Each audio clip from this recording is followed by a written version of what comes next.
с вопроса, посвященного состоянию конкуренции в нашей стране. Мы этот вопрос регулярно, один раз в год рассматриваем. Но по понятным причинам, поскольку здоровая конкуренция – это одно из ключевых условий развития и функционирования рыночной экономики в любой стране. И лучший механизм отбора эффективных идей и решений. Подробнее о ситуации, как обычно, доложит руководитель антимонопольной службы. Я обозначу несколько ключевых моментов. В докладе традиционно уделяется внимание тем вызовам, которые стоят перед нашей экономикой. Это изменение факторов, которые отвечают за ее рост. Это происходит не только с нашей экономикой, вообще с экономиками мира. Но на это надо реагировать. Такие вещи, как богатство природных ресурсов и дешевизна труда, уступают место технологиям и инновациям. Стираются прежние границы, но цифровые технологии активно используются не только в, так сказать, позитивном измерении, но и для завуалированной монополизации рынка и картельных сговоров. Это тоже нужно понимать. Существуют и другие негативные факторы, сохраняются и такие тенденции по государственному ресурсу, который используется подчас с избытком. Доля государства в экономике остается высокой. Об этом неоднократно, собственно, все аналитики говорили, и коллеги, которые отвечают за эти вопросы. Ну и очевидно, что есть еще один вызов – это слабый уровень развития малого и среднего предпринимательства. Именно поэтому у нас есть специальный проект на эту тему, есть и национальный план по развитию конкуренции, приняты дорожные карты по отдельным отраслям. Мы утвердили новый стандарт развития конкуренции в регионах, ведется актуализация дорожных карт в этой сфере. Есть здесь и результаты, я не буду предвосхищать доклад, с которым Игорь Юрьевич выступит. Есть и цели, которые не достигнуты. В 2018 году был подготовлен ряд существенных законодательных инициатив. Сейчас рассматривается законопроект о запрете создания унитарных предприятий на конкурентных рынках. Исхожу из того, что в осеннюю сессию этот документ будет принят. Готовятся и другие решения. Работа, естественно, по улучшению деловой среды влияет и на ситуацию в стране, с другой стороны, находится под влиянием внешних факторов. Все это отражается на рейтингах и на целом ряде других вопросов, в общем, которых коллеги знают. Сегодня мы также рассмотрим изменения в градостроительный кодекс, закон о предоставлении государственных услуг в сфере строительства. Этот законопроект унифицирует порядок и условия предоставления государственных и муниципальных услуг в сфере строительства на территории всей страны. В соответствии с ним с 1 января 2020 года сокращается срок выдачи разрешения на строительство с 7 до 5 рабочих дней и срок выдачи градостроительного плана земельного участка с 20 до 14 рабочих дней. Это должно, конечно, ускорить прохождение этих процедур. Обсудим мы и законопроект о ратификации соглашения с Европейской организацией ядерных исследований, ЦЕРН. Это крупнейший в мире научно-исследовательский центр. Я там относительно недавно был, 10 июня. Посмотрел, как организована работа, пообщался с нашими учеными. Это, конечно, производит впечатление. Поэтому мы уже не одно десятилетие успешно сотрудничаем с ЦЕРНом, но заинтересованы в продолжении развития этих контактов. Новое соглашение для этого создает необходимую правовую базу. Распределяется целый ряд субсидий и трансфертов. Выделяем деньги на развитие системы здравоохранения по 4 регионам. Это Красноярский край, Хакасия, Кемеровская и Самарская области. Кроме того, продолжаем оказывать поддержку людям, пострадавшим от паводков в Иркутской области. Здесь выделяются деньги для поддержки малого и среднего бизнеса из резервов правительства. Такое предложение есть. И по поддержке сельхозпроизводителей тоже выделяются деньги в общей сложности в районе 800 миллионов рублей. Давайте посмотрим эти вопросы. Начнем с доклада руководителя Федеральной антимонопольной службы, как я и анонсировал. Пожалуйста, Игорь Юрьевич.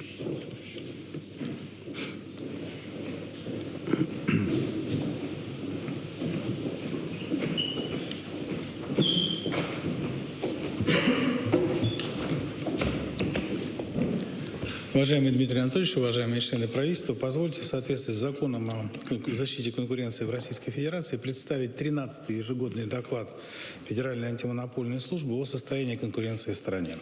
Наиболее удобно следить по тем коротким слайдам, которые есть у вас в презентации. Вот на втором слайде видно, что то, что сказал уже Дмитрий Анатольевич, что большим достижением было принятие указа президента, утвердившего национальный план по развитию конкуренции, а также решение правительства Российской Федерации, утвердившее огромную дорожную карту, состоящую из 18 отраслевых дорожных карт развития конкуренции, и решение Госсовета, которое привело к изменению стандарта развития конкуренции в российских регионах. И, соответственно, тем самым была создана правовая основа развития конкуренции в нашей стране. На третьем слайде видно, что, собственно, одной из главных задач на этом этапе по исполнению национального плана является интеграция российских национальных проектов, в которые вкладываются огромные средства, с национальным планом по развитию конкуренции. И вы, Дмитрий Анатольевич, уже распорядились обеспечить безусловное исполнение мероприятий национального плана по развитию конкуренции, интегрировав его в национальные проекты. Мы исходим из того, что национальные проекты, куда вкладываются большие деньги, не только должны проходить конкурентно, открыто и транспарентно. Кроме того, они должны рождать не только рабочие места, но и новые конкурентные предприятия и создавать условия для развития конкуренции в тех отраслях, в которых национальные проекты реализуются. В противном случае это может превратиться в простое освоение средств и только. Четвертый слайд. Как идет исполнение дорожных карт, утвержденных правительством Российской Федерации? Средний уровень исполнения отражает отношения, прежде всего, отраслевых ведомств к конкуренции. В принципе, на мой взгляд, исполнение по тем срокам, которые были установлены решением правительства, составило 41,5%, что можно увидеть на четвертом слайде. В некоторых случаях еще ниже. Высокая степень исполнения у Минфина, Минэнерго, Минтруда, более слабое исполнение у Минздрава, Минстроя, Минсельхоза. Я понимаю, что это могут быть разного калибра мероприятия и задачи, которые годами не решались. Но, тем не менее, конечно, очень хотелось бы в нынешнем проекте решения отметить необходимость исполнения и, в общем, конечно, помочь нам с контролем за исполнением этих планов. Эти планы выстраданы, выверены, они десятилетиями готовились, и поэтому, конечно, их неисполнение тормозит развитие конкуренции и всей нашей экономики и ее эффективности. Пятый слайд. В регионах мы облетели все наши регионы дважды. Я и мои заместители, все абсолютно губернаторы вместе с нами, они просто провели совещание. И это хороший слайд, поэтому весь зеленый. Пятый слайд. 100% субъектов утвердили ключевые показатели конкуренции. Они могли выбрать из 43 33 показателя, которые им подходят. Они внесли изменения в соответствующие положения об органах исполнительной власти. Они приняли соответствующие акты о предупреждении нарушения антимонопольного законодательства в системе самой власти в регионах. Шестой слайд. В итоге на 14% снизилось нарушение самими органами власти, как на федеральном, так и на региональном уровне, закона о конкуренции, сопутствующих ему законов, закона о госзакупках и других. В целом за последние 3-4 года это снижение составило более 40%. Напомню, президент утвердил нам показатель снизить в 1,5 раза, то есть не 50% к 2020 году. Мы близки к этой цифре. Мы близки к цифре, которая говорит о том, сколько в госзакупках должны получать малые предприниматели по 44-му закону. Целевой показатель был определен президентом в 31%, сейчас уже 29,7%, я потом чуть позже назову цифры. А вот по 223-му закону, где целевой показатель 18%, всего 12%. Сегодня наши компании не очень охотно работают с малым бизнесом, можем сделать вывод такой. Седьмое. У нас не очень благополучно обстоят дела с законодательными актами, которые принимаются в рамках национального плана. Я еще раз хочу сказать вам огромное спасибо и президенту России за то, что закон об ограничении использования такой организационной формы, как унитарные предприятия, безусловно, будет принят вот в эту сессию парламента. Но для этого потребовались титанические усилия. Все остальные законы, их 7 ключевые законы, 5-й цифровой антимонопольный пакет, законы об основах регулирования тарифов, реформирование правового регулирования естественных монополий не приняты. Они согласованы в правительстве все, мучительно одобрены вице-премьерами, но на все они имеются отрицательные заключения ГПУ. Мы продолжаем работать с Главным правовым управлением администрации президента, стараемся, но очень медленно движемся в силу этой причины и этих разногласий, которые у нас возникли. Восьмое, тоже хорошее. в данном случае хорошая, из того, что уже говорил. Утверждены правила дискриминационного доступа. Это основополагающие документы, регулирующие экономику не просто в нашей сфере, а и эффективность. Правила дискриминационного доступа на товарный рынок, почтовые связи и теплоснабжение. Это очень важно. Но внесены пока нами в правительство уточненные акты по газу аналогичного содержания, газохранилищам. Они пока не приняты, как уже 20 лет они не приняты. И 20 лет на этом рынке продолжается, в общем, то, что продолжается. 9 слайд. Тарифное регулирование. Мы впервые переработали вместе с нашими коллегами из отраслевых ведомств все нормативные акты и нормативную базу. Мы перешли к долгосрочным тарифам на формульное ценообразование. Мы уже утверждаем 7- и 10-летние тарифы, что резко повышает инвестиционную привлекательность компаний, таких, например, РЖД. Второе, все давление на свои собственные издержки, которые приводят к экономии средств, остаются в распоряжении компаний. И таким образом сама система тарифного регулирования, особенно после принятия закона об основах тарифного регулирования с переводом на эталоны в ближайшие 2 года, должна быть кардинально реформирована и стать современной, как в некоторых странах мира. 10 слайд я пропущу. Я иду дальше по линии уже конкурентных процедур и торгов. Я хочу привести пример не из закона о госзакупках, а пример, который реализовало на практике Министерство связи. Вот по результатам первого и второго этапа электронных торгов по подключению социально значимых объектов в сети интернет было сделано не просто все по закону, а правильно. В результате уже на первых же торгах экономия составила 53% или 3 миллиарда рублей. А в целом по всей системе, по всей стране она может составить до 90 миллиардов рублей. Вот ресурсы бюджета. Это при том, что нарушения на торгах составляют в общей сложности, примерно там в 1/3 торгов и более нарушается законодательство о госзакупках конкуренции, экономия составляет 0,5%. Биржевая торговля как инструмент развития конкуренции. Времени мало, поэтому 800-страничный доклад за 10 минут изложить очень тяжело, я попробую. Биржевая торговля мы очень активно развивали не только по газу и по нефтепродуктам, но и по целому ряду других материалов. По лесу, по минеральным удобрениям, по сельхозпродукции, дальше по вагонам, углю, лому черных металлов и так далее. Хочу объяснить, что здесь дело не только в справедливых ценах и появлении индикатора. Главное не в этом. Главное в демонополизации отрасли. Если раньше руководитель предприятия, который хотел поставить инновационное оборудование, но нуждался в поставках газа на длинный период, должен был идти на поклон к служащему «Газпрома» и выпрашивать 5-летний контракт. Теперь он может его, конечно, выпрашивать, но у него есть второе окно. Он может всегда, каждый день, там идут ежедневные торги, купить его на бирже без всяких проблем. И он ему будет поставлен в обязательном порядке. Это очень... Но это и есть демонополизация у газовой отрасли или там снижение доминирующего положения на рынке там, поставки нефтепродуктов. Это очень огромная работа, проведенная всем правительством и прежде всего Минэнерго, Министерством экономики и нами для того, чтобы достигнуть этих целей. Эти цели достигнуты. 15 слайд говорит о том, что нам следовало после принятия 4-го антимонопольного пакета еще больше следить за глобальными сделками, которые проходят в мире, которые ограничивают конкуренцию в России.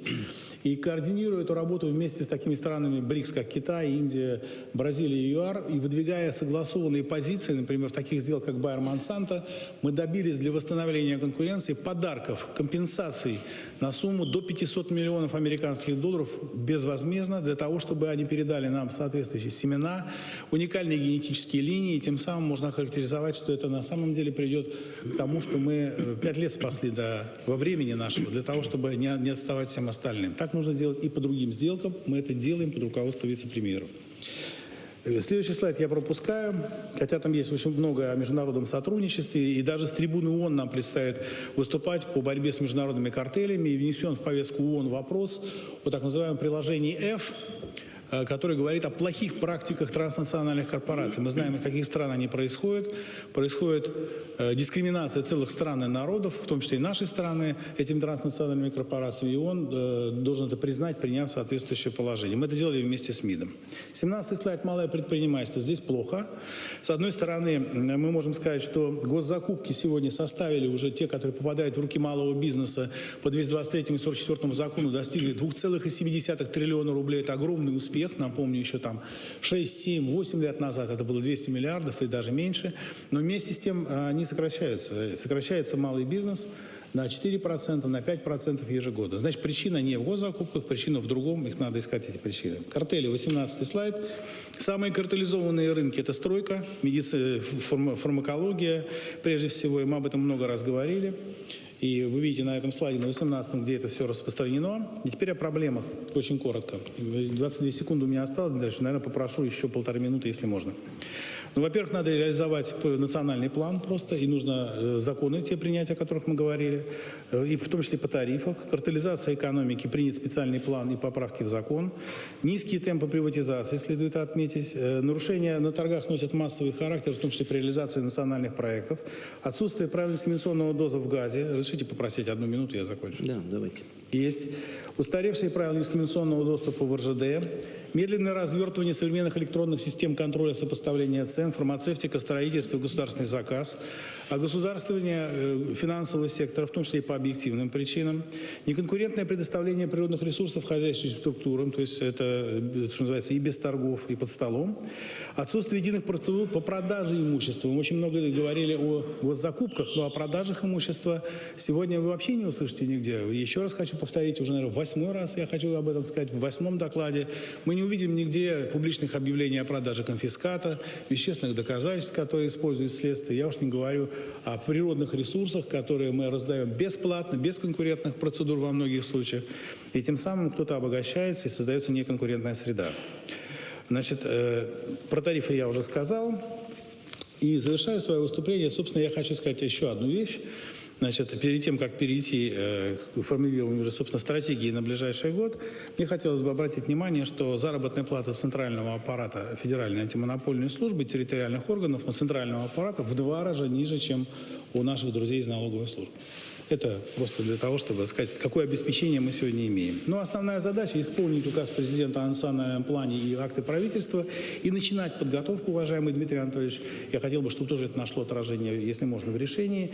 Подготовить и принять новый национальный план по развитию конкуренции в России на 2021-2025 год, который обеспечит развитие конкуренции в стране на федеральном, региональном и муниципальном уровне, то есть по всем уровням власти и местного самоуправления. Спасибо за внимание. Спасибо, Игорь Юрьевич. Присядьте, пожалуйста. Спасибо.